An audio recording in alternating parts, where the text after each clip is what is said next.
9ویں صدی ہجری کے درمیان ملتان ایک صوبے کی حیثیت رکھتا تھا جو دلی کے تحت آتا تھا۔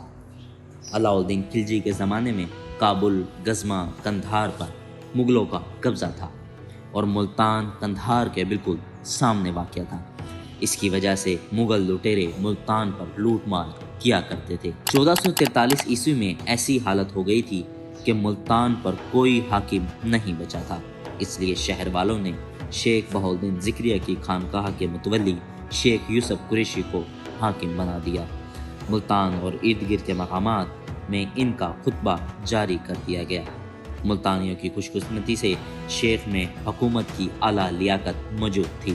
ان کے حسن انتظام سے تمام مخلوق خوش ہو گئی تھی۔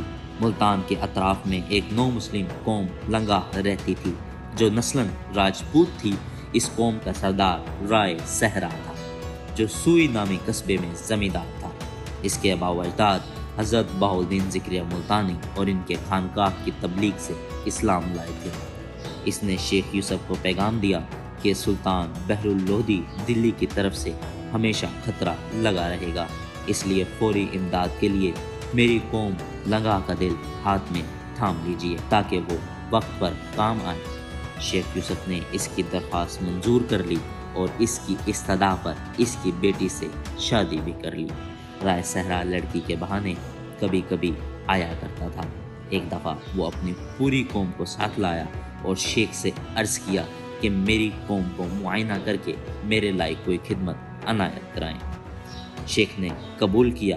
رائے عشاء کی نماز کے بعد لڑکی سے ملنے کے بہانے قلعے میں داخل ہو گیا اور پھر دھوکے سے لنگا قوم کو اندر لے کر قلعے پر قبضہ کر لیا اور شیخ یوسف کو نکال دیا۔ شیخ دلی پہنچے اور بہلول لودھی سے مدد طلب کی۔ شیخ یوسف نے 11 سال حکومت کی تھی۔ رائے صحرا نے ملتان پر قبضہ کر کے 858 بمطابق 1454 میں تخت سلطنت پر قدم رکھا اور اپنا لقب قطب الدین لنگا مقرر کیا۔ اس خاندان نے 85 برس حکومت کی۔ ان بادشاہوں کے زمانے میں بہت بڑے بڑے کام سر انجام دیے گئے، جیسے کہ عدالت کا قیام، غازیوں کی تنخواہیں، قافلوں اور کاروانوں کے راستے کی حفاظت، تجارتوں کو فروغ دینا، مدرسے اور خانقاہیں اور بڑی بڑی مسجدوں کی تعمیر۔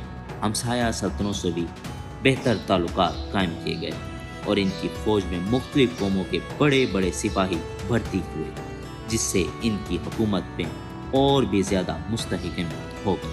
ملتان اور سندھ ایسے علاقے ہیں جو ایران، خراسان اور افغانستان سے آنے والی قوموں کا راہ گزر رہ چکے ہیں، اس لیے ملتان ہمیشہ حملوں کا نشانہ اسی وجہ سے رہا ہے۔